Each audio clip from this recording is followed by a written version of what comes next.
this was out of bag too.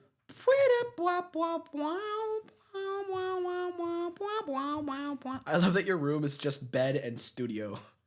That is so funny. It's a leak. It's the most elite stuff. Wait! We can't talk. We can't talk.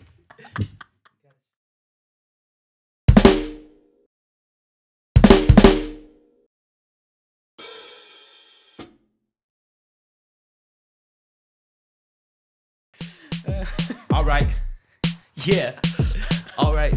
Oh wait, it's supposed to be the outro, huh? No, you're starting it with. Oh fuck! No, I'm joking. Hello, ladies and gentlemen, and welcome to Rice Gone Wild podcast. I am your host, Flash. I'm with a special guest today. A musical homie. An OG homie. A once in a while we hang out homie. For real, like really once in a while too. Really once in a while. Okay. That's all I am. Okay. Okay. No. You're more to me than that. Pause. Introduce yourself, young man. Your name, occupation, those two. Okay. My name's JJ. JJ Bushman. What am I now? I'm a bunch of things. I'm a professional pianist. I'm a audio engineer. I'm a sound producer. I'm a Foley artist. Really? Yeah, I do Foley work. You do now. Foley? You do the... Yeah, literally. I like. You want to know what that was? With, you want to know what that was? Guess. Okay, do it again. Shit, a bug maybe? Nope. It was How to Train Your Dragon. It's a Toothless flapping his wings. Really? Yeah. Okay, so wings. Not that. Damn, really? That was close, actually. Yeah. Damn. What else do I do? I wouldn't be a musician without being a restaurant server. I do that. How do those correlate? Wait. It's like the job I can work in college that like gives me the most money in like 6 hours, you know?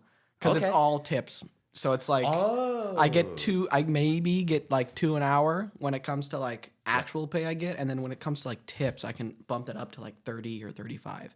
Right? Which is given my schedule and shit. Mm-hmm. It's like, oh my God, it's been a lifesaver. That's impressive. It's how I can like afford rent and shit. Because so much of like my actual music career is like gig based. Mm-hmm. It's like events.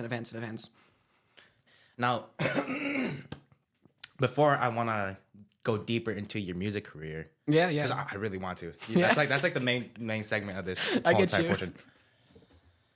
I want to talk about how we met.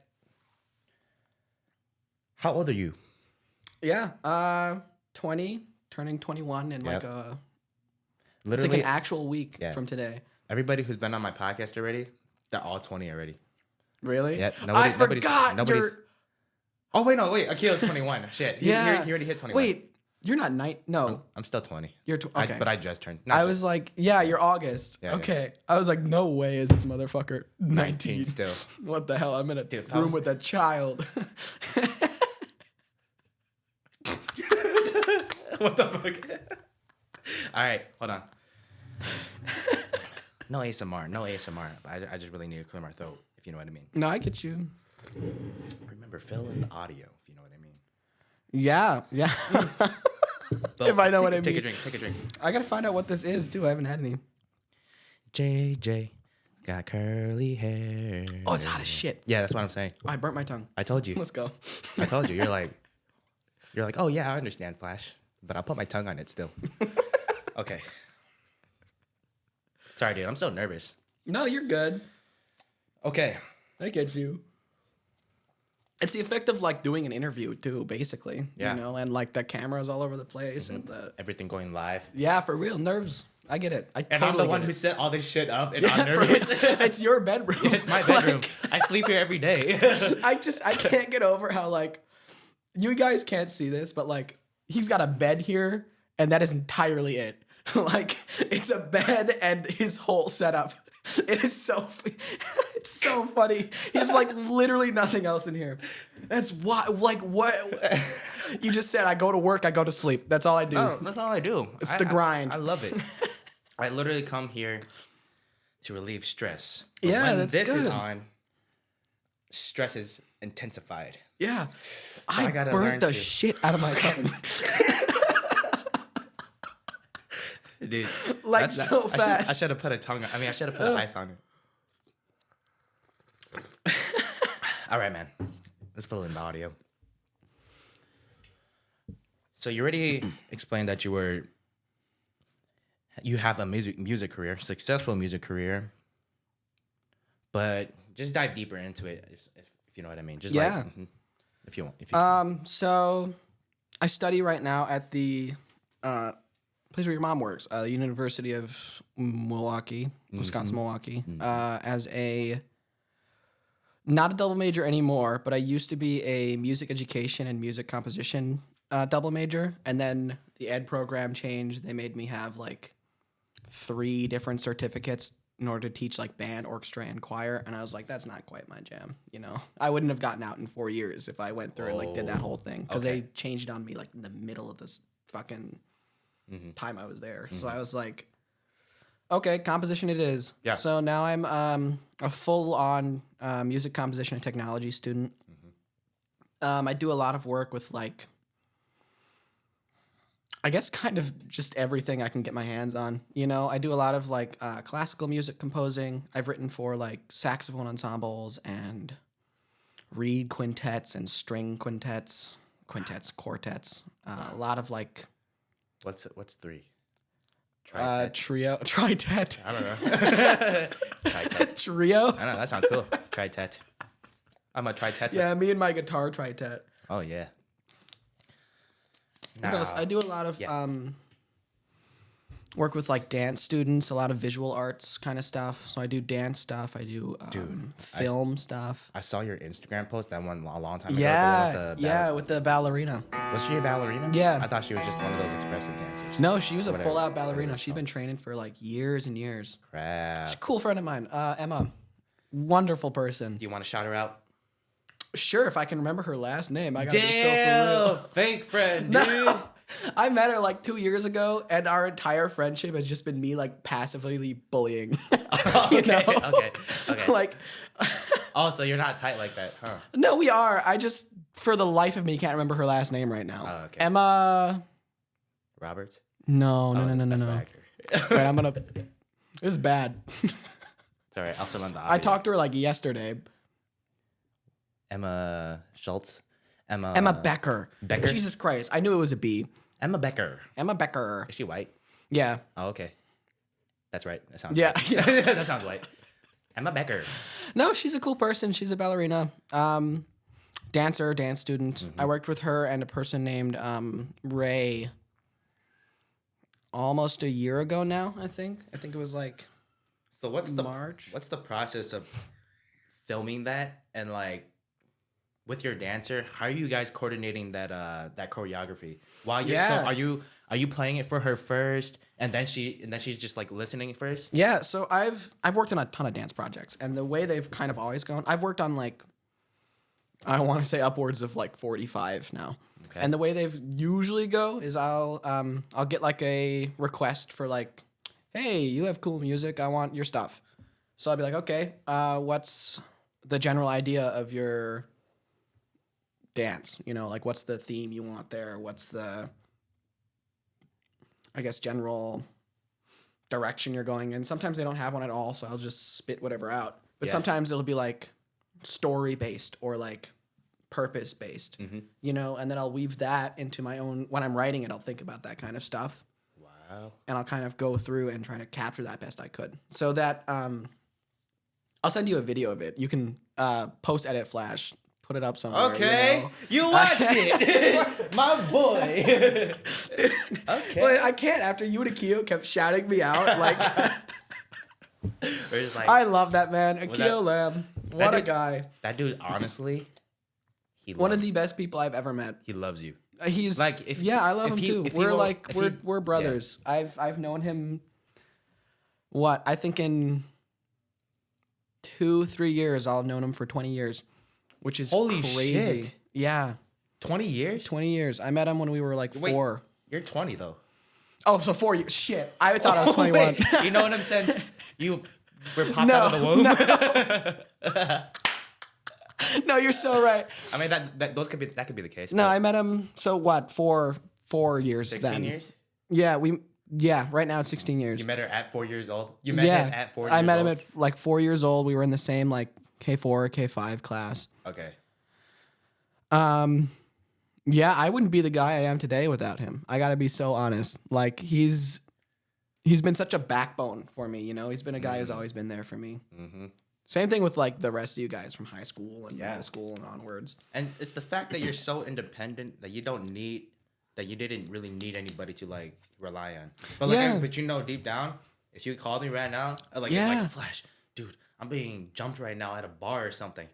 Dude, I'm there. You would pull up. Exactly. Pull up yeah. You know I pull up there. Oh yeah. Well, it's good to know that even though I'm like off doing whatever I'm doing in college, I still have such a like amount of people that will support me in what I'm doing no matter what, you know.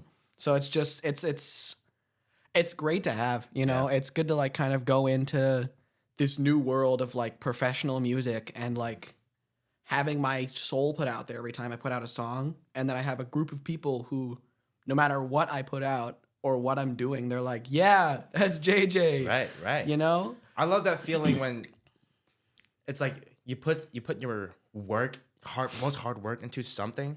Like I put my all into this podcast. Yeah. And I love like, dude, I can tell too. I love the support that y'all gave me. You're like, holy shit, Flash, this is so cool. Holy shit, Flash, this is awesome. I'm like, but I already expected this from y'all, because like y'all were my friends. Yeah. Well, it's been a saving grace a lot of the time, you know, just to have that in the back of my mind. Like, okay, at the very least, even though I may be like so involved in my work and I'm like constantly doing that kind of stuff, I can like call up Flash at any moment and we can be like, okay, let's go hang out. It could be years that pass before we see each other. and we're still just as tight as we were, you know? Exactly. And that goes with like the rest of you guys from high school too, you know? Mm-hmm. And I hope I like reciprocate that too. You know, I hope I'm just as excited for your guys' projects as you guys are for me. For sure. Dude, I was so hyped for your that ballerina choreography. The dance. Oh, that's sick. Right. That was probably one of my cooler ones. Now, I know this is a pretty, I don't know what the word for it is, but like is it a broad question? What does, I don't know what the fuck it means, but you gave me the most general question. Yeah. What are you? It's more of like it's a psychological question. Okay, I get you. What does music mean to you? Oh wow. Whoa. Like it's so simple, but yeah, no, it's a lot though too. Well, and you kind of understand too, because you also like were a pianist, you know. I don't know if you do it anymore, but I'll show you later. But I have a little studio in there. Really?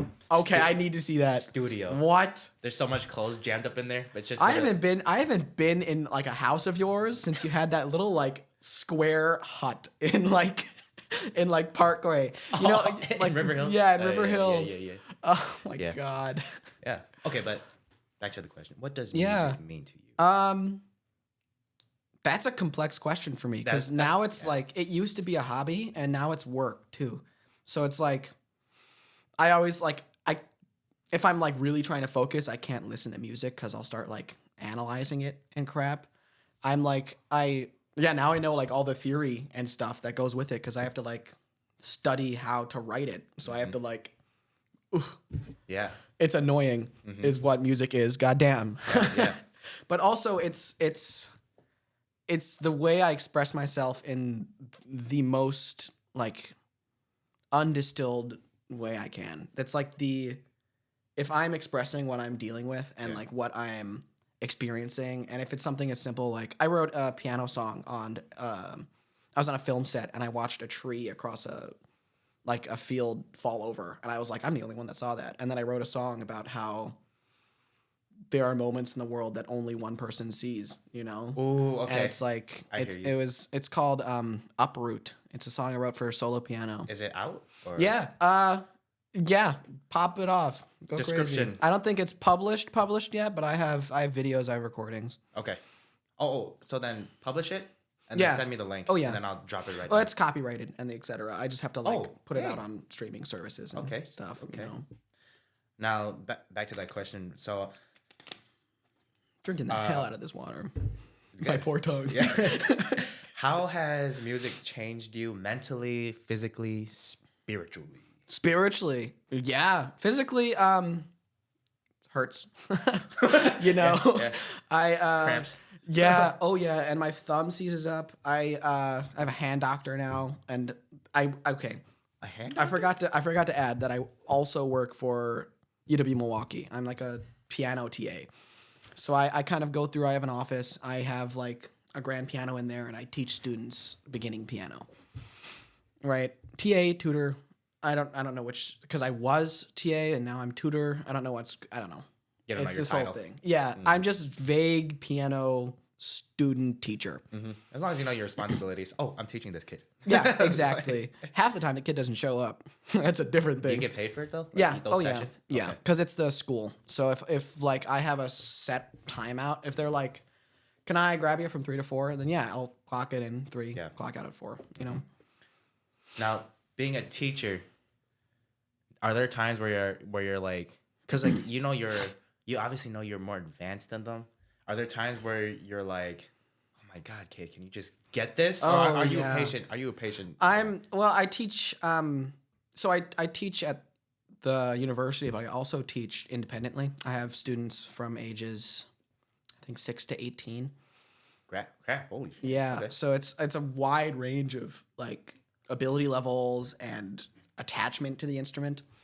When it's a little kid, and pretty much all of my students, I'm really patient with them because, you know, they're going through school and whatever else they're doing. You know, maybe piano may not be the forefront of their mind, but if they're not like doing the bare minimum, it's a little annoying, you know, because I'm like, okay, well, I'm here spending my time, you know, trying to help you get better, and you're not like, we're back to where we went last week, you know. Do you have a kid that's like Lang playing La Campanella? Yeah. Yeah. Oh my gosh. Yeah, his name's Evan. I think he's 10, and he's like a prodigy. Yeah. It's insane. Yeah. It's insane. Mm-hmm. He wants to learn what am I doing? He wants to learn like I don't think he's quite ready, but he wants to like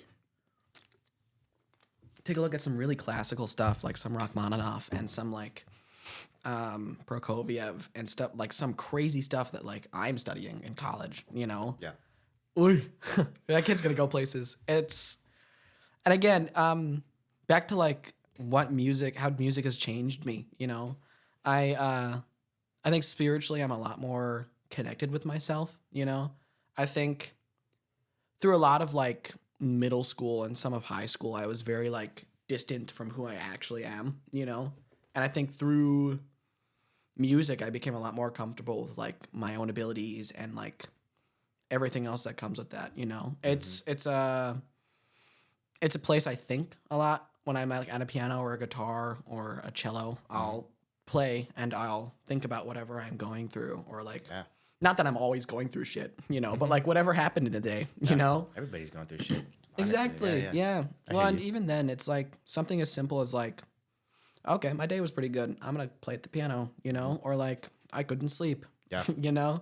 So it's a good place for me to like. It's not the only place I do that, but it's the place where it feels the most genuine. Like it's it's exactly what I'm dealing, like whatever I'm feeling and whatever I'm affected me that day is out there, in its full being. So that's spiritually, beautiful. It's become like. It's a place I've dealt with grief. It's a place I've dealt with happiness. It's a place I've dealt with so many things. That's beautiful. Yeah, that's writing music at least. Listening to music is a whole different thing. Playing it is a whole different thing. Okay. I love all of it all the time. That's why I'm in it, you know? Mm-hmm. So, composing music, what's the process of creating? Like, what's like, do you like work out before you start creating music? Like generally, or do you You take one look at me and tell me I work out. But or do you like knit before you start creating music? Knit? I don't know. What? Something you think I'm a knitter, Flash? don't know. Okay. What'd you say? Hard R? No, I'm joking.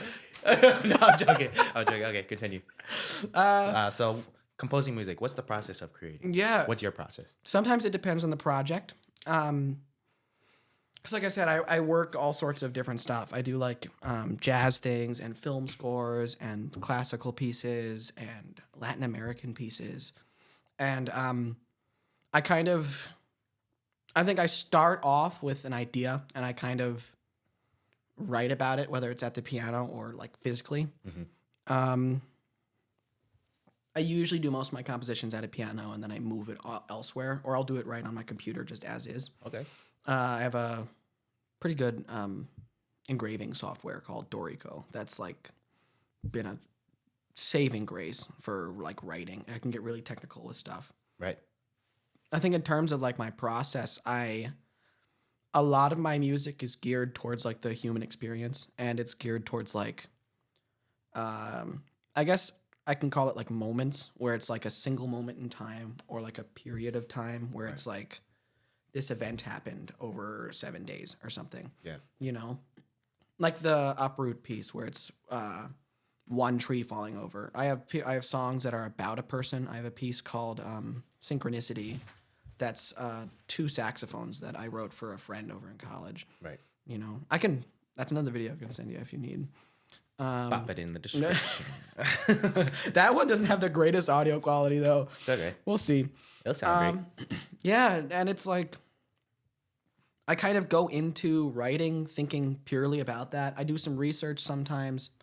Right now I'm writing a song called The Trainwreck of 1938. And it's a jazz piece about a train wreck, you know, that happened in 1938 that like miraculously only hurt people, didn't kill anyone. Right. So it's like this big like, I don't know, I had to do all sorts of research into that, and then I listened to a lot of different pieces that I can like kind of generate inspiration from, you know? So if it's like a jazz piece, I'll listen to a bunch of like jazz, not standards, but like niche-er jazz things. Or like if it's let's say it's a punk piece, right? I'm writing punk rock, which I don't know why I would, but okay. Not that I have no interest in it. It's just like, yeah, I don't really picture like, because there's other times where it's just I write it then and there. I don't write it physically. Yeah, you know, I record it and then it's done. Have your like moods ever manipulated like what you're writing? Like, say you were happy writing a song in the beginning, but then like halfway through, if you were going through something, you're like, oh, now I'm angry. And like, has that ever expressed in your song? Yeah. Oh yeah. If you know what I mean. I have 2 examples for you actually. Yeah. That one that like displays that perfectly, and another that's kind of broad. A lot of the time, I'm working on these songs for months, so it's like 3, 4, 5 months before this song is actually at a point where I can consider it its final draft even, and then I still have to edit it for the final. Right. You know. And at some point, you just get so sick of that song.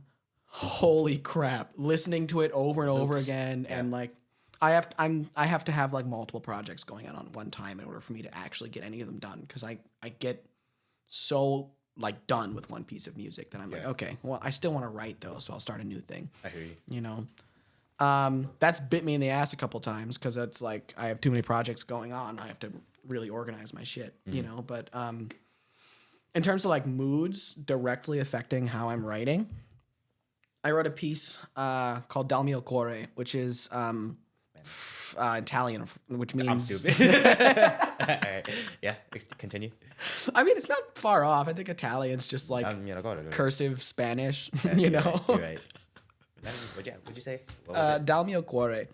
Down me in the quarry? Yeah. Down me in the quarry? Down me in the quarry. All right. That's not... explain more. It's a piece I wrote about the passing of my grandfather on my biological father's side. I just calmed on that, didn't I? No, you're fine. I'm sorry. You're fine. No, you are all good. I'm an asshole. All right, no, let's go. You are all good, man. And it's something that I've come to terms with a long time ago, you know. And he's on the my biological father's side of the family. So I haven't really connected with those people in a long time. So when he passed, I had all these sorts of feelings that came up about it, you know? And through that, I wrote a piano piece, Dal mio cuore, which is meant to evolve depending on how you're feeling as you're playing the song. It's comprised of 25 different miniature piano songs, right? So it's 5 sets of 5. They're all like rows. And for this first set of 5, I asked the performer to think about someone they've lost or someone that moved away from them. Doesn't have to be someone that passed away, but someone that like they're no longer in contact with. Right. And I asked them to choose between these 5 miniatures that represent these 5 different emotions, you know, whether it's like nostalgic or you're happy or you're angry about it. Okay. Or you're indifferent or you're, what was the last one? Sad. And That's between so those cool. 5, you pick one and then you vamp on that last like 2 or 3 measures. You think about that thing again, and depending on how you played that last one, it affects your next one, where you choose from the 5 again. Okay. Right? I kind of get it. It's a little it's one of my more like conceptual pieces that I've done, but it's probably my favorite. There's like I did the math on it, and there's 3,000 different ways you can play that song. Holy you shit. know, so it really makes it unique for every person. It comes from the heart, like the name, you know. So it's like this big like that piece entirely was just my emotions changing through that, you know. And like I have another I'll send you a recording again of just like parts. Yeah. Oh, it's good seeing you, man. It's been too long. I think last time I saw you was like September. Oh, it was Akio's birthday. Yeah, it was Kyo's birthday. Was that September? Yeah, I think September 21st. First night of September.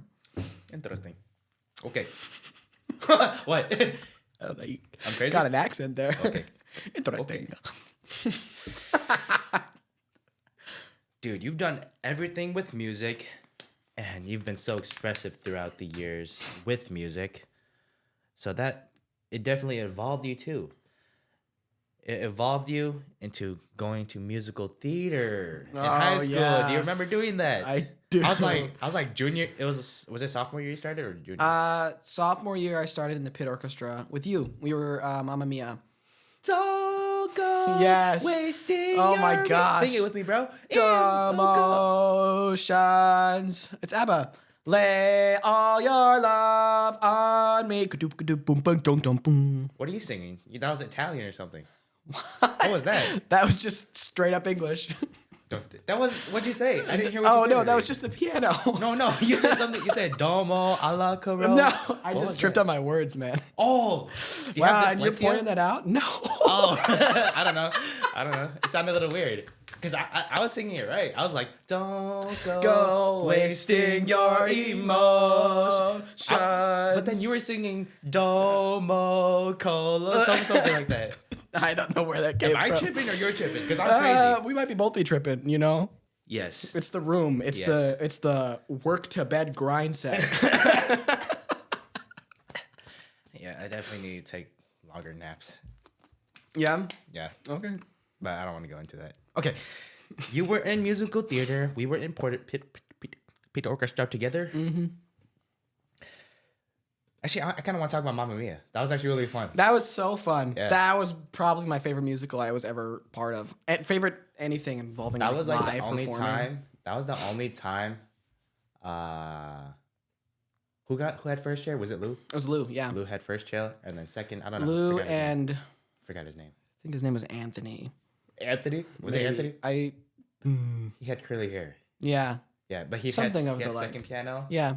Well, Lou had like orchestra piano and Anthony had first piano. And then it was Joe Tocco, me, you, and Max. Yeah. 6 pianos in... Holy shit. Joe. Yeah. That's so funny. I know, Joe Tocco. You know what I played though? I played like the synths. Yeah, like, I know. Like, I had like all the weird sounds. Yeah. I had like the bird whistles and like... Dude, shout out Mr. McDowell though. He actually prepared that so beautifully. Shout out to Saul too. And Saul helped too. Yeah, he did a lot of the sound design for that. Yep. What a guy. Yeah. He's incredibly talented, and I'm glad to have worked with him when I did, you know. And Mr. McDowell too. He kind of fostered my love for music unlike any other teacher I had. Not to like Mr. McCarthy was pretty good too. He taught me, you know, that's like my basis, you know. But I was a kid and I was in like percussion. I hadn't discovered the piano quite yet. But then McDowell actually he encouraged us more. Yeah, and he helped me like dive into the piano a little more. Now, granted, like Akio said, he was the first guy who kind of got me onto the piano. He loves saying that. Yeah, I know. He pulls that out every time I do anything. He's like, "Hey, I taught him." I'm like, "Okay." I taught this guy. It's like you're in a club. I'm like, "Yeah, you taught me Tetris." Imagine you're in a club and then you talk to a girl. You're like, "Oh, and yeah, I do compose music and I play the piano." Akil's next to you. I taught him that actually. He didn't shout me out. Yeah, he didn't shout me out. No, but huge credit to that guy. Again, so much of my life has just been altered by him alone, and then you add in all the rest of my friends, and it's like, I'm pretty lucky. I'm lucky to be where I am, you know. That's a vibe. Hell yeah. Am I gonna burn my tongue? Let's see. No, it should be good now. I've been putting my tongue in here. Let's go. Pause. Did you hear that? Yeah. Did you hear that little part that I said? The tongue, yeah. Oh, okay. So, you were in the musical theater. I want to talk more about that. So junior year, I was like, me and Akio were just like hanging out one day, and then we were looking at the next play was coming up for the new season or for the new year, and then we were like, oh shit, Little Shop of Horrors is coming on. Yeah. And then we're like, hey, Akio, let's go steal one of those pamphlets. Let's see who's in the cast list. we're like, okay, this dude, JJ Bushman, what the hell? We're like, what the hell? Yeah. What? JJ? I was Our JJ? Yeah. I was like, what?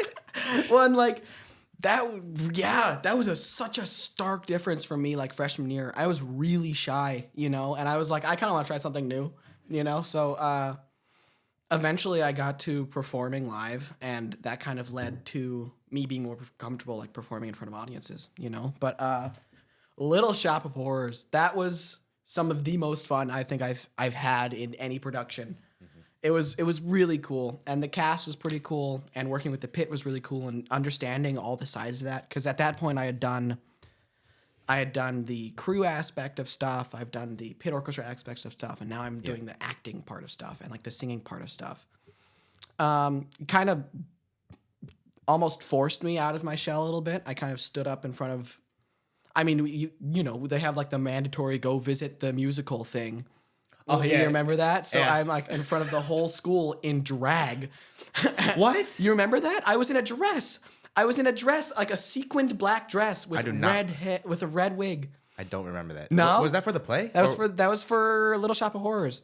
You were in a dress for Little Shop of Horrors? I was in a dress. I'll send you like videos. Oh, I didn't. Oh, because I didn't watch the play. That's why. No, yeah, you're all good, man. Yeah. And like, whoa, getting like.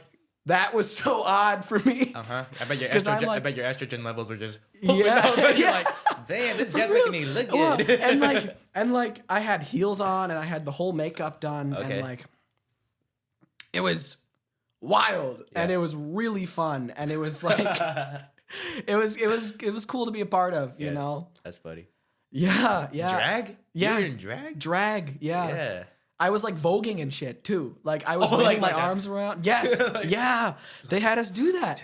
Yeah. Literally. Exactly. Like it was like, well, it was this and then something like this or something. Oh yeah. I had to do one of these. It was a whole like.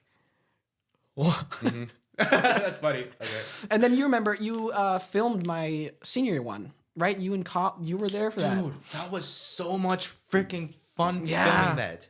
Because there was this one shot that I got of I'll pop it up because it was I was just zooming in on you and like I took a picture of you. No, it was such a good I was like action shot. It was so much fun when characters would like walk across the stage and like you would pan on them because that's your job to focus whoever's like in motion. You're like panning on them. You're like, holy shit, this is so cool. Mr. Dix had the sickest. Shout out Mr. Dix, the filmmaking teacher at or digital video production teacher at I wish I got to know him better. He was a really cool guy. He was so cool, genuine. He was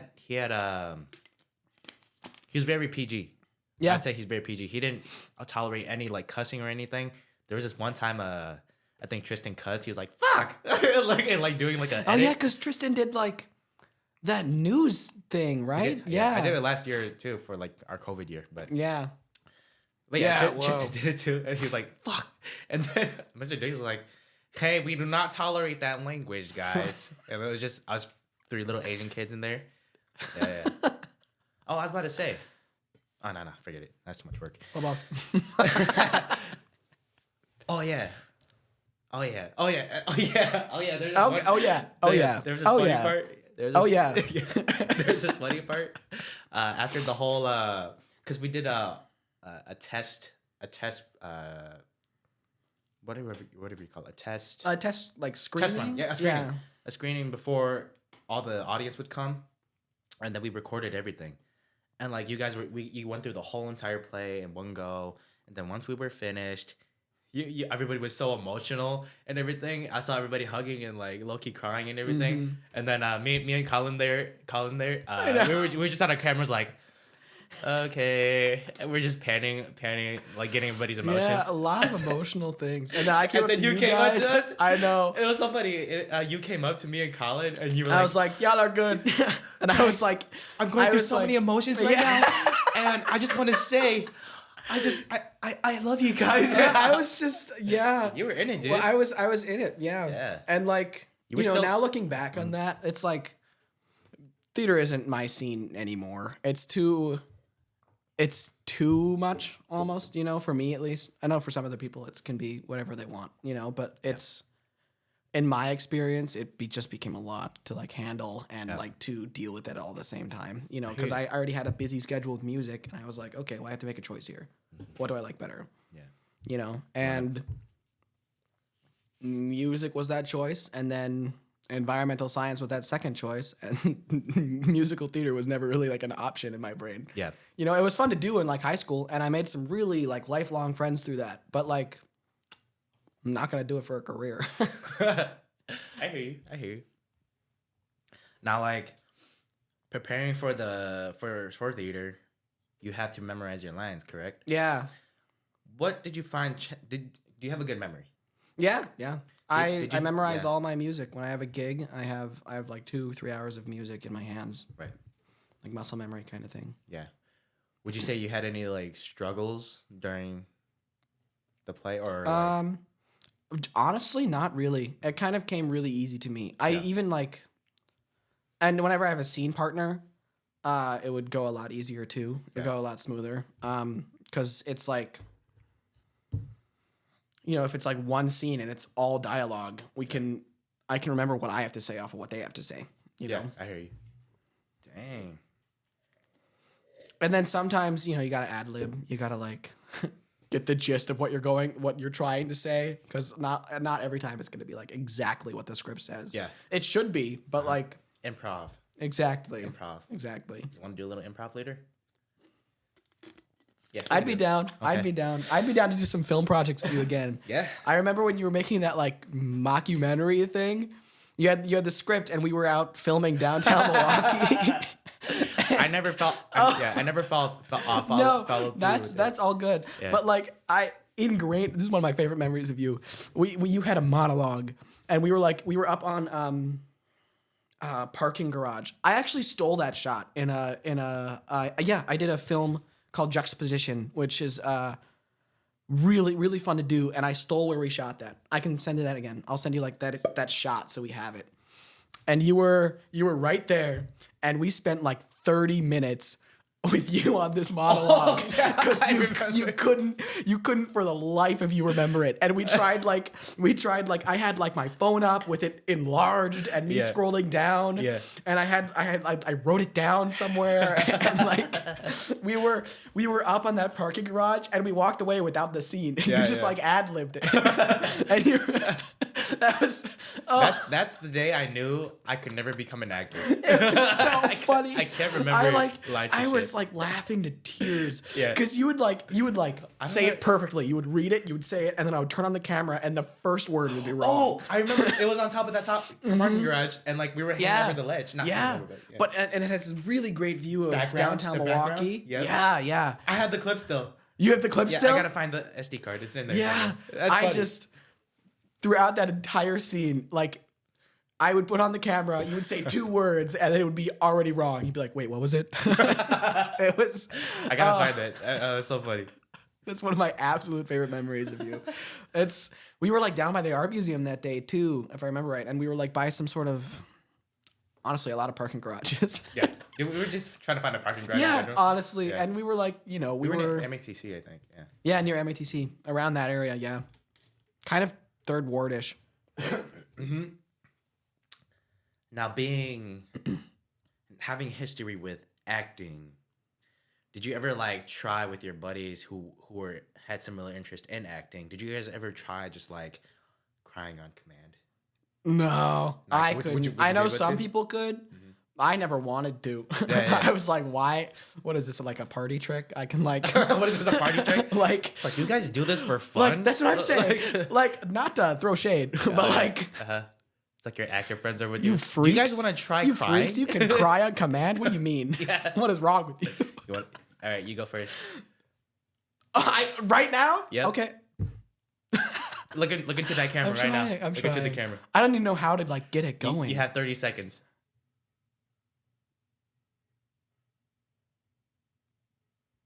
It's not happening.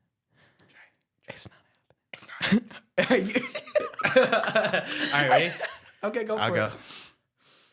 I think I just gotta try opening my eyes for a long time, making them really dry. I think that's the technique some actors use. You know how long that takes? Yeah, that actually takes a while. I'm not gonna do that. All right, fuck that. Oh my god. But on that note of being able to cry on command, where are you going? Where? If you what could, is this transition? Forget that topic. But actually, no, it's similar to it. I kind of want to know your idea on it. If you could have if you were still into acting, if you could have one actor's abilities, who would it be? One actor's abilities. Oh. Someone you know like really well.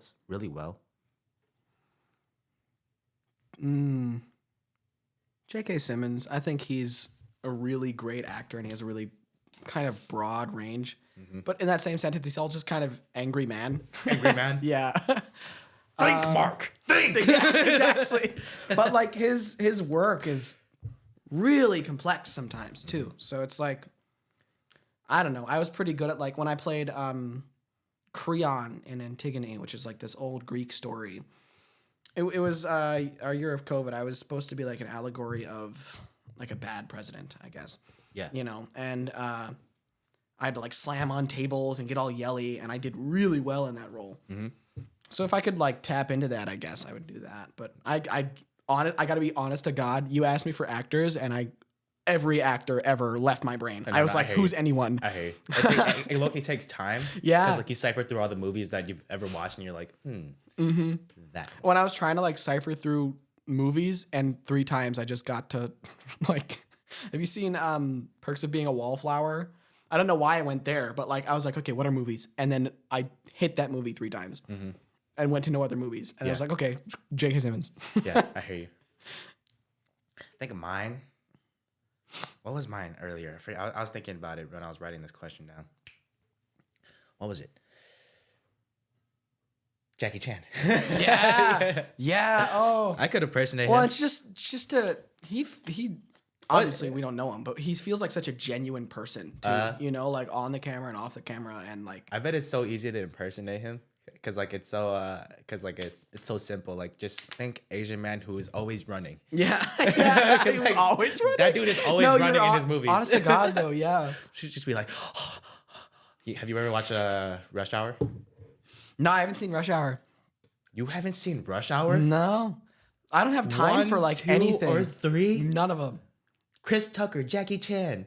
No, haven't seen it. You crazy dude. We gotta watch that, dude. We'll do it. So you wouldn't know this reference. Carter. No? What is... Okay, never mind then. No idea. Man. You ruined my joke. I'm joking. I'm joking about my joke. Now, Sorry, that the story of You turned into like a narrator there. When we went to go watch Hairspray. Yeah, when I dropped a pamphlet down 3 stories. Sorry, that always goes through my mind. And it was like this really like climactic moment. They were on stage and they had like their hands up and shit, and people were clapping, and they just got done clapping, and then I was like laying like this because I was a little. I gotta be honest, I was a little bored. I was like, okay, Hairspray, you know. Okay, Hairspray. Yeah, and it was a cool musical. Don't get me wrong. At that point, I was just like, I don't know, how old was I? I was like 15. You're 15? I think at that time, yeah, that was like sophomore year-ish. And then I kind of laid over the ledge, leaned forward, and the loudest pamphlet on the planet dropped 3 dropped 3 stories. I remember talking to Caleb afterwards, and he like did this really funny like dramatization of it. He was like he was just playing it up. He was like, yeah, and it was on fire, and it hit a kid, and it was just the loudest thing on the planet. Oh, yeah. And I was he was like, making up his own story. Yeah. And I was like, it was so embarrassing. And then all you guys, none of y'all were there for me all of a sudden. You're like, oh, he did it. We were too scared. I know. I was scared. Well, because it was a teacher we didn't know, and who seemed pretty stern. That ended up being my theater director, and she's actually a really nice lady. And that was her first like, yeah, Miss Anderley. That was her like first ever introduction to me as a person. That's funny. I know.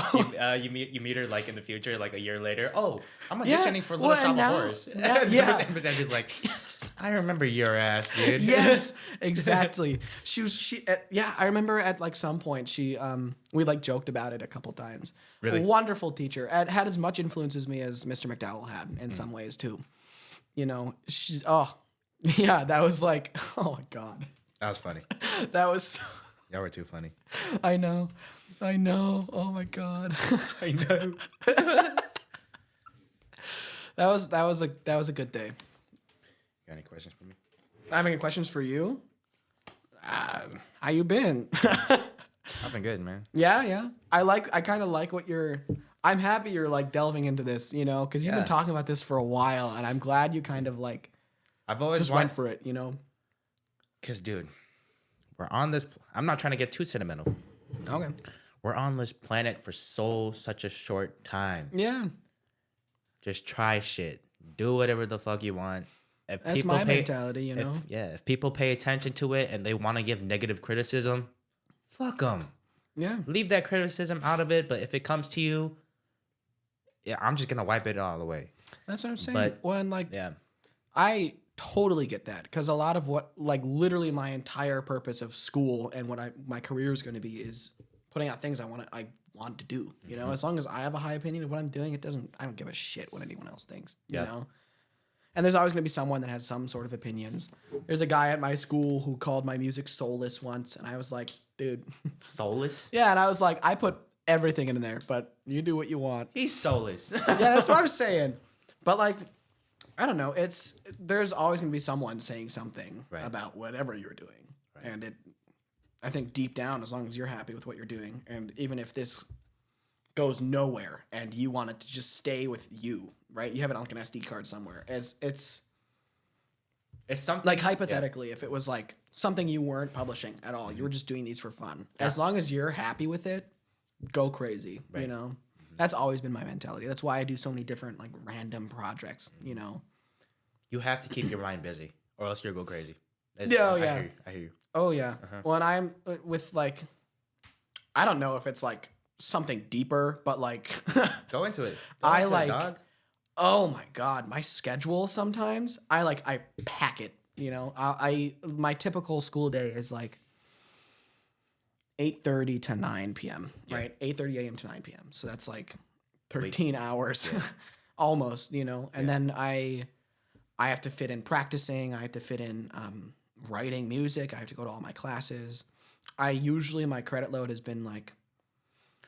So right now, the situation I have with UW Milwaukee is I get paid to go there. You know, I have a full ride, and then I get some money to actually go to that school, right? Which is wonderful. You have a full ride? Yeah, I have a full ride. How? Well, I don't get it. I don't get what a full ride. It's like college is paid for, pretty much. Fully. Yeah. my cool. undergrad. Did you get like scholarships for it?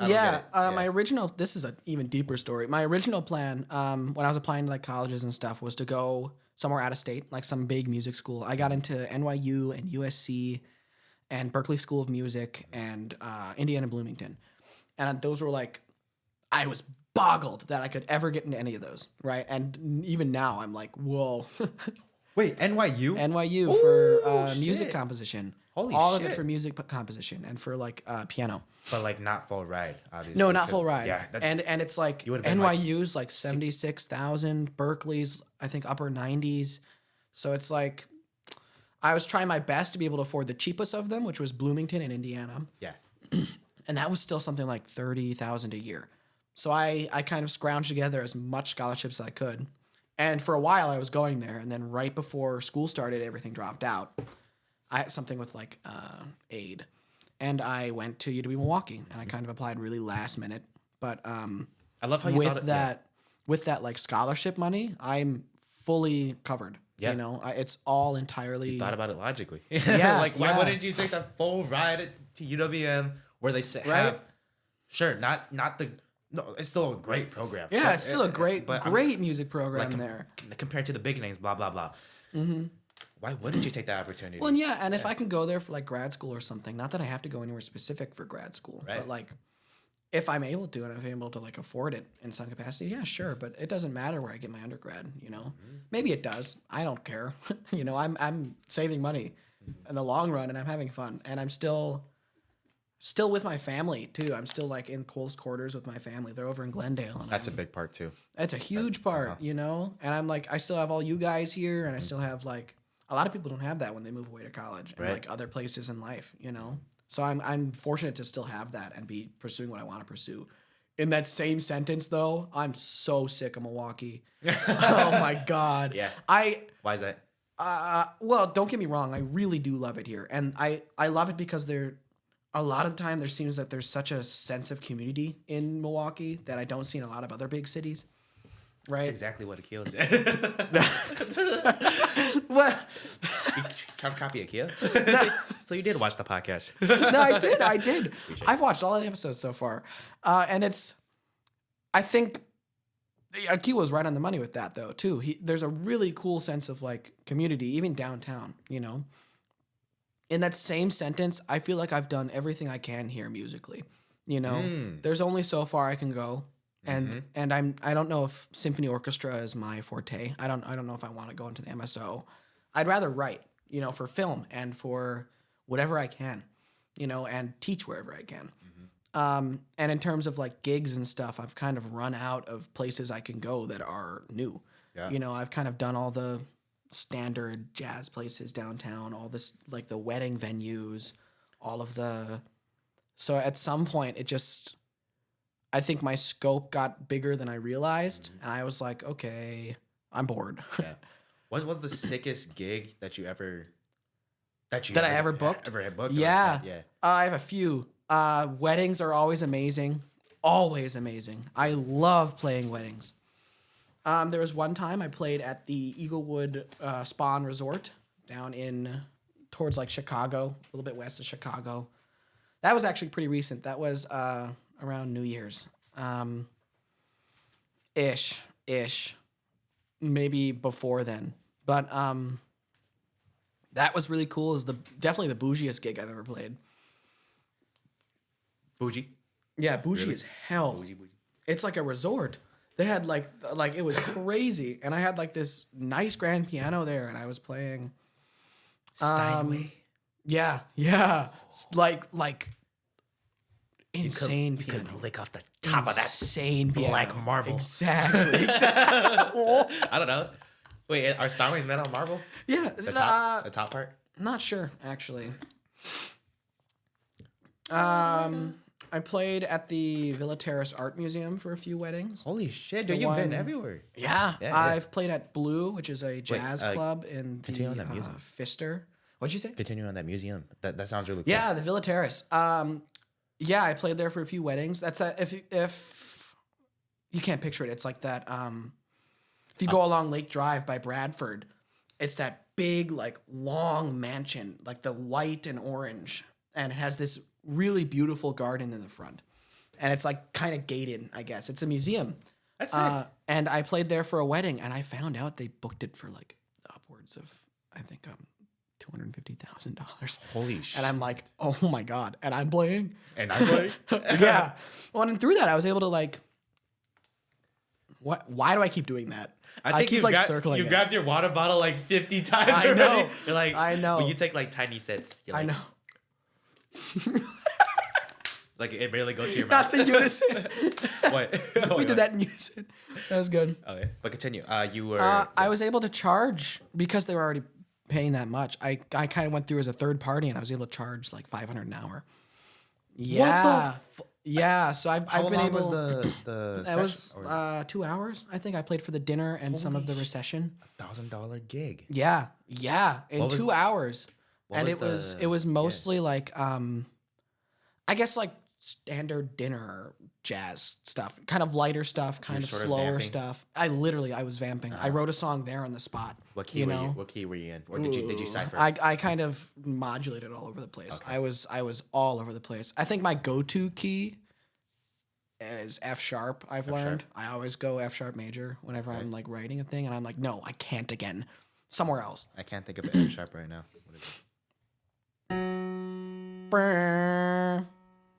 Okay. Yeah.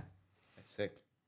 And that's like, I don't know. That was probably one of my favorite gigs. I had this I worked this really funny wedding once where it was, I forget their names now, but it was like a groom and a wife just got married, and I was playing, and the groom would be like behind me, like right here, and I would do some like the simplest little like lick or something, like some run, and he'd go, wow. And it was just him. It was just him. He was standing right behind me, and he would like, I would play like a chord. He'd go, wow.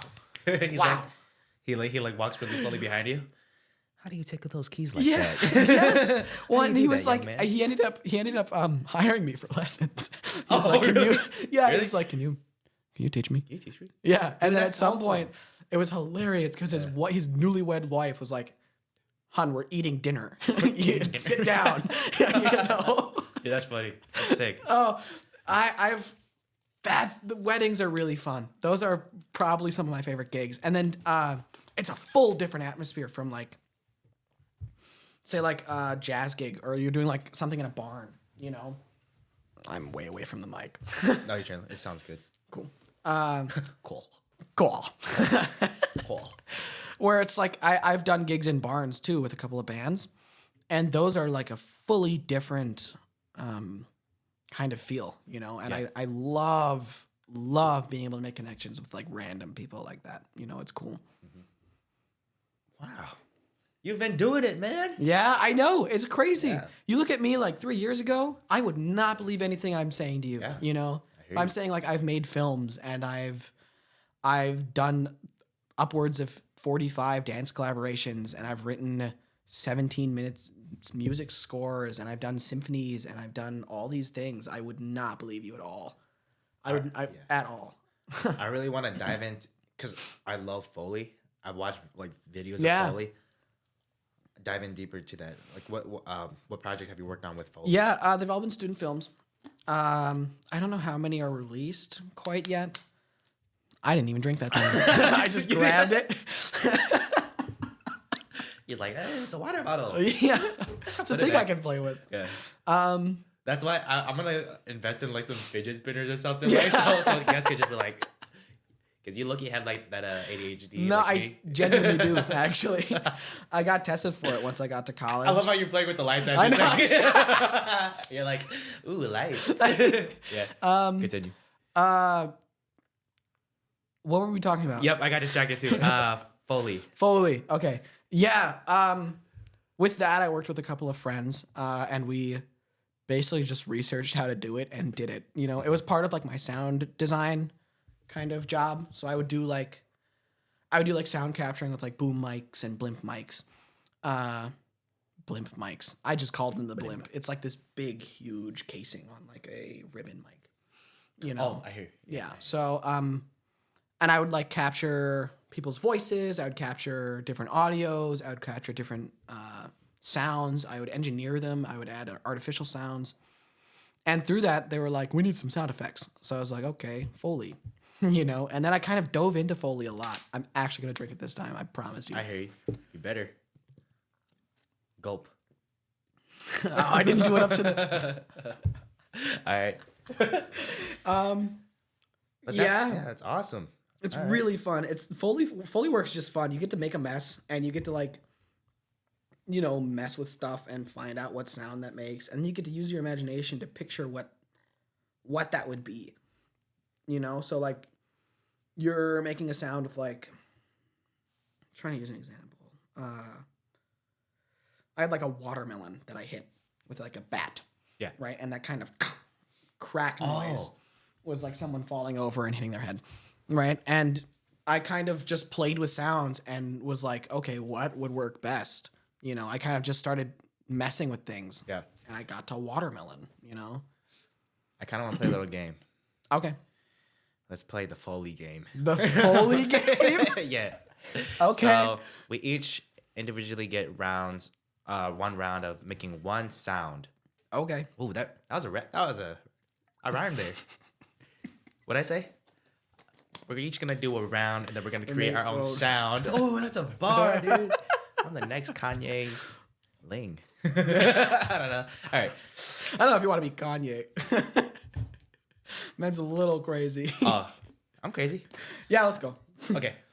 So, would you like to go first making the sound, or do you want me to go first? Your game. Okay. Okay, ready? Wait, what's the... Okay, so we're just going to make a sound? We're going to make like period? We're going to make a sound. We're not... Okay, I thought you were like doing a prompt and then we have to like make a sound. Okay, go crazy. Okay. I don't know what you said there.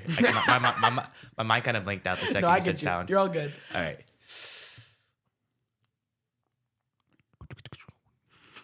Wait. That was bad. Let's do this one. I'll do a simple one.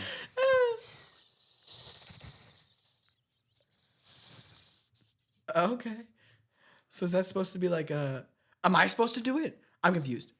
Oh, no. Am I supposed to guess what it is? Guess what it is, yeah. Oh, okay. Is it like cooking? Is it like a frying Yes, pan? yes. Okay, let's go. Nice. No, it was a snake slithering. But I wanted you to be happy, so. Okay, your turn. Sorry. All right, let's keep going. Your turn. I'm trying to think of like a noise I can do.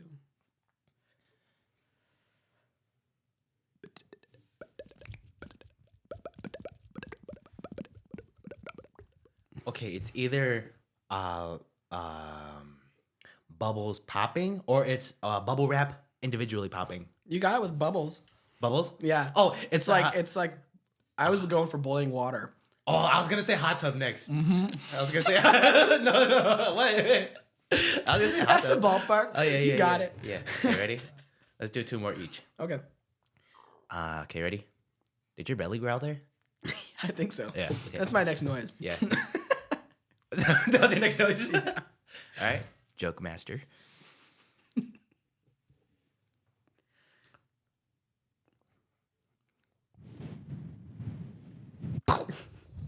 What?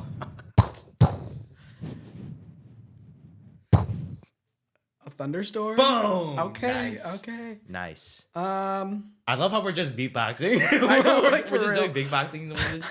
Dude, if my you know Ross? Yeah. Ross Abrams, he's really into beatboxing now. Dude. Goes crazy. That's my English homie, bruh. Yeah. We took an English chat class together, and every time there was a Socratic seminar, I wouldn't say shit. He would always back me up. That's so funny. He would always back me up, set me up Between with questions. I can picture, because now I know both of y'all pretty well. He's my roommate now. I live Yeah. with him over in not Shorewood. It's not Shorewood, but it's like the edge of Shorewood. Yeah. He would love that.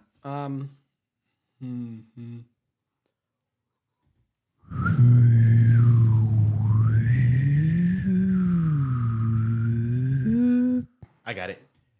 You know that instrument, that long time, that skinny instrument, and then when you go closer to it, it goes like Oh, a theremin. A theremin.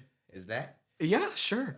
Yes. I gotta be honest. I just made a noise that time. Yeah, I had no idea what I was going. I could tell. I was like, I was like, okay, that was a microwave. After I made the noise, I could tell. Ready? Ready for mine? Mm-hmm. Okay.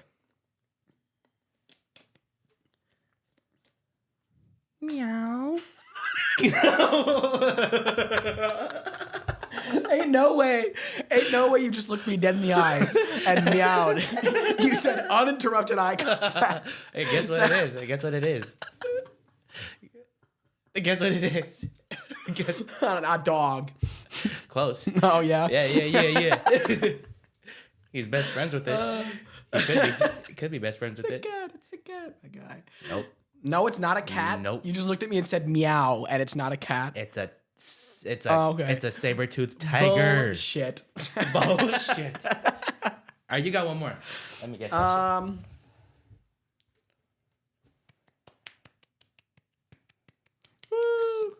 Oh, okay. Yeah. I was gonna go sexual. I was gonna go with the sexual. I thought those were sexual noises. Sorry, my mind's going dirty. My mind's too dirty. Man's out here in like a crowd, they're applauding, and he's like, "Oh my god, this is really awkward." Dude, you just spoiled it. I was gonna guess crowd applauding. Oh crap! Yeah, no, that was pretty much a layup.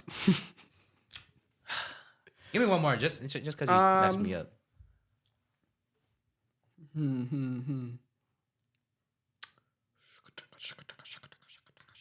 Is that it? Yeah. Is that like a native tribe walking around a fire? I was picturing like a train. A train? Oh, okay. I'm racist. All right. Let's do one more game. Oh, wait. Fuck. Okay. All right. This game is called Perfect Pitch. Oh, shit. Okay. You ready? I can try. We're only going to do single tones, single notes. I have like relative pitch, maybe. And then we're only going to do the white keys. Okay. Make it easy. So you start first. I start first? You start first. Is that a C? Nice. Okay. Okay. Hey, extra points if you get what type of C? Middle C. Okay. Yeah. Big man. Give me your This is like my whole. This is all I do. I'm gonna guess. Okay. I'm gonna end up saying a sharp word. You remember we were in choir? Do re mi fa sol la. Do re mi fa sol la. Is it A? Yeah. Yes. Yeah. Let's go. Dude, that was good. Right? That was good. Let's go. Yeah. Oh. Okay. Well, A. Okay. You need it. All right. You ready?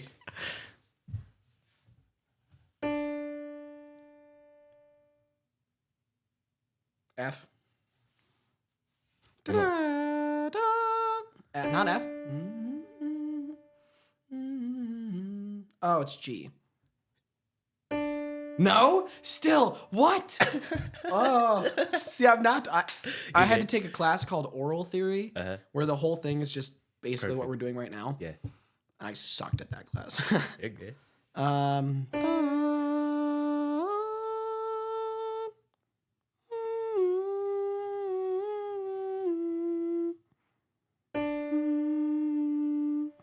Is that C again?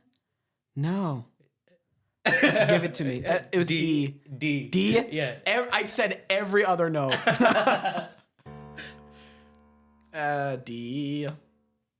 Close. It was low D. Give me one gotcha. more. Okay. I want to try it. You know what my trick is? I try to, because I know do, re, mi, fa, sol, la, ti, do. I know it too. I can can always find C somehow. Yeah. And then once I find C, I can find the rest. That's good to have. That's relative pitch.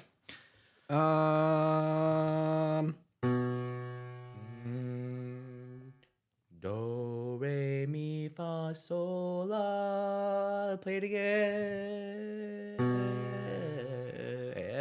Do, re. E? No. Fuck. Okay, go again. Do. Oh, it's C. Nope. What? Oh, my fucking brain is fucking with me. That's the thing too. There's like movable dough in your head too, so it like moves around. Do, re, mi, f. No. Holy shit. Do, re, mi, fa. Go again. Do. That's not C? That's not C. I can play C for you. You want me to play C? Yeah. Do, re, mi, happy birthday. Do, B. Yeah. Oh, okay. I hear it now. That was fun. I'm such a fiend for water, I've learned. I go to restaurants and shit. I went to this, do you know where Dynamite is? On like Brady Street? Dynamite? Dynamite. Dynamite? Yeah. Oh, is that a Thai restaurant? Yeah. It's wonderful. I was like, no shit. Dynamite? You're like, no shit. Come on, Flash. I went there, and at some point, the servers were just fucking with me at some point, because I had like a cup of water, right? I downed it, because I didn't realize. Like, I didn't realize here. And by the end of my time there, I had like 9 empty cups of water. They just kept bringing me more. They didn't think to bring it back to wash? And it was at some point I was like, They're fucking with you for sure. Yeah, I was like, oh my God. You just got 9 glasses of water. I drank 9 glasses of water before I ate any food. You know? It's like the server is like, I want this motherfucker to know he has 9 glasses of water bottle. Exactly. I'm gonna play this motherfucker right here. Make this white boy know he drank 9 bottles of water. It's wasting my time. It's wasting my time, dude. Yeah. Oh. Well, now that I'm like a server, that shit's so annoying. Oh, I didn't even talk about your server job. Is it? It's okay. Yeah, you enjoy Yeah, it? it gets me through college. You know, it has leaves me with some spending money, stuff for like rent and like bills. I wanted to talk. Do you have a girlfriend? No, not anymore. Not since like I think October-ish. Okay. Did you guys end up on good terms though? Yeah. Okay. That's pretty much been the way for most of the people I've dated. Kind of good terms. You know? Yeah. So did you? So you ended off on good terms. Are you still looking? Yeah. I guess. Yeah. I don't know. I'm just kind of vibing. I'm just kind of strolling around, walking through life. You know, not necessarily looking, but not against it just happening. You know. Yeah. It's kind of how I am right now. I really need to invest in a producer, dude. Yeah. I hate going up and checking if my camera is recording because I always get I totally get you. paranoid about that. Okay, but Because then it's like, how much time is gone now? Yeah, you know? exactly. I get you. do you ever get like? Do you ever? So, where do you work at again? I work at the Bavarian Beer House. Oh, the one straight up right there. Near Yeah. Okay. Do pretty girls go there? I don't know. Do you ever catch your eye? He said, should I go there? Can I find someone? Yeah. Can I find someone, please? They were there for me. Please. Most of our patrons are like middle-aged white men and their friends and their family. It's like, I mean, sometimes I guess. Yeah. You know, pretty people everywhere. Yeah. Did you ever spit? What's your way of spitting game to a girl? Is there? I just am who I am, pretty much. I'm really comfortable with myself, so I'm comfortable in front of people, and sometimes people find that attractive, I guess. So things blossom out of that. You know, Because I'm really trying to when I talk to a girl, I'm really trying to open up to her. Yeah. Not open up as in my feelings, but open up as in be myself and talk to her. Yeah, I get you. But then I end up being a whole different person to who I really want to be. Yeah. Because normally I'm a sporadic. What's the word? Sporadic. Socratic seminar. That's okay. All right, that was good. That's the cracker. That's not a bar. Okay, but normally, yeah. What was I saying? I don't remember. Okay. I gotta be honest. I was saying. Things go out like that. I'm normally a Socratic seminar. I'm normally a sporadic person. So I talk without myself even knowing. Yeah. You know what I'm saying? So I sometimes just say shit that's on what's on. You just said that as one word. Yeah. I just say what's ever on my mind and shit. Yeah, you know? I absolutely know that. Yeah. they're being friends with you for like what 7 years now. I totally yeah. You just say whatever the fuck's on your mind. It's so good. Yeah. But like I have a filter. I do have a filter. No, you like, do. Absolutely. I wouldn't say like. But like when you become like comfortable with someone, you just say whatever's up there, you know. And like, dude, I get comfortable with people so easily. Oh, me too. Like if it's especially if a guy, not that I'm into guys, but especially if it's a guy, like I'm really like. I'm really. I gotta cover my bases there. I can like become friends with him like this. Yeah. And that's been me with like. I don't know. I've been able to make friends really easily. You know, it kind of just comes naturally to me because I'm comfortable with myself a lot. So that kind of comfort, I guess, creates a. I'm trying to like rationalize it from my own because I'm not me experiencing myself either. But I think it creates like a comfortable place for people to like open themselves up to me as well. You know, because I'm being so open. You know, I hear you. I was last year I was a RA for the dorms. I was like a resident assistant. I was in charge of 30 people, and then the floor below me too sometimes. So, sorry, we both had to burp there. Yeah. Not really in charge of them, but total it was 72 people on those 2 floors. And a lot of my job there was kind of introducing new students to college. You know, and kind of getting them used to not living at home for the first time and like being able to open up. So through that, I just kind of it came pretty naturally to me of like getting people to be open with me because I'm pretty open myself. You know, I've got everything out there. I don't care. You know. Yeah. Okay. That's very cute. Nice. Thanks. Thank you were in Chicago, weren't you? Yeah. Yeah. What was that for? I was visiting my friend Kat. Kat. Mm-hmm. I was with Ross. We were. I hadn't seen her in a long time, so I was like, I'm gonna head down there. So go say hi. You know, it was good. You have friends in Chicago? Yeah, I have good amount of friends in Chicago. Actually, there's a lot of people who know me there because of my music. I had not to. I don't want to sit here like talking the whole time about my career, you know, because it feels like I'm gassing myself. This is the up. JJ Bushman episode, bro. Yeah, I know. I get you. I just.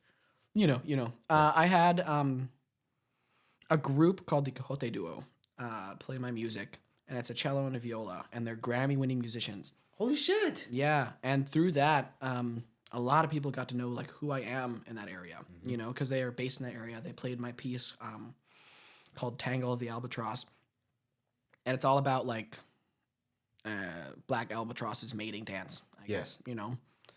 And through that, a lot of people got to know me down in that area. So when I go down there, I always have someone to like visit, you know. Crash. Yeah. Maybe. Yeah. Oh yeah. Did you ever try any deep dish? Chicago deep dish? Yeah. A couple of times. Overrated? Underrated? I think fairly rated. I think it's like, it's pizza, but like, is it really all that? Not it's like really. you're drinking sauce. Yeah. I had. Yeah. Well, I'm like. Pizza is flat. Pizza's you know? flat. Pizza triangle. I think last time I went, I got this like this really good burrito out of like this hole in the wall place by a Subway. And it was so I think some of the best food I've ever had. Some of my favorite foods I've ever had. Any restaurants, the family owned stuff, the like little hole in the wall places that are like my Ross thinks the same way. He really likes that kind of stuff. You got any more to say? You ever think? Okay. Go. Yeah. I woke up this morning with this on my mind. Right. You know how like baby cows, right? Hear me out. Baby cows, right? They're born. They walk around. They moo and shit. And then one day they discover they can eat the ground. Right? They can just eat the floor. You know how crazy that has to be like if they had like our capacity of thinking, right? That's a child, and they watch their like parent eat the ground, and you discover you can just willingly eat the floor, and it tastes good. That has to be insane. That has to be mind boggling. Sorry, the neurons are firing right now, and I'm really trying to think. Like imagine if we were like hungry, we just eat the hardwood, you know, and it tasted good. I think it's the fact that they know it's nutritious. Yeah. It's like, when they're like, it's the same as us. Taste buds. We have taste buds. We when taste they're something, like, it tastes good. oh, floor. Okay, I'll eat it. Mm-hmm. Like, what? That's just... I think the mom... I woke up with that in my mind today. I think the mom cow's like... Wait, do baby cows suck mama cows' nips? Probably, yeah. I feel like I think it's because the mama cow's like, I'm tired of my baby sucking on my nips. I want him to eat the ground. That is such a sentence I never thought I'd hear anyone say. Yeah, that's cool. Yeah, I don't know. You asked me about anything of mine. That's exactly what was on my mind. Cool. All right. It's been on there all day. All right, mate. Okay, Australian. Anything else? Yeah, thanks for having me. This is fun. I got a hypothetical for you. Okay. Hypothetically, right? You have a gorilla. Yeah, I didn't know it was gonna be one of these podcasts. I don't know. This is a question I asked a ton of people for, like, I don't know, when I'm bored, right? I want to see what people answer. You have a gorilla. He's in a fake-looking gorilla costume. So he looks like just a dude in a gorilla costume, but it's like a real gorilla under there. Okay. like would go ape shit in a second. Yeah. You can drop him wherever you want on the entire planet. Where are you putting the gorilla? Right, he's only angry if, like, he's provoked. Normal gorilla things provoke him. I'd put him in downtown New York. Downtown New York? But I want 50 of those motherfuckers. Okay. And I just want to throw them in. I want to throw them into... I want an army. Yeah. I want to throw one of each into a office building. Like a big corporation. Okay. And I would smack all their asses synchronized. Boom! And then make them break all the shit in the office. Okay. And that is how we end the Rice Gone Wild podcast. Thank you, ladies and gentlemen, for tuning in to the Rice Gone Wild podcast with my special guest, John J. Bushman. The one and only. Oh, no. You ready? No. You first. Fuck. Light. Rhyme with light. There's a bunch of lights in this room. Ain't feeling all that very right. I don't know what time it is. Is it night? Light. I'm frightened. Fright. I don't know where I'm going. Fried? Yeah, sure, fried. My name is Flash. I didn't lie. On this podcast, I'm low-key fried. Didn't smoke weed. That's not what I do. I really need to poo. He said singing. Yeah. Peace out, hometown.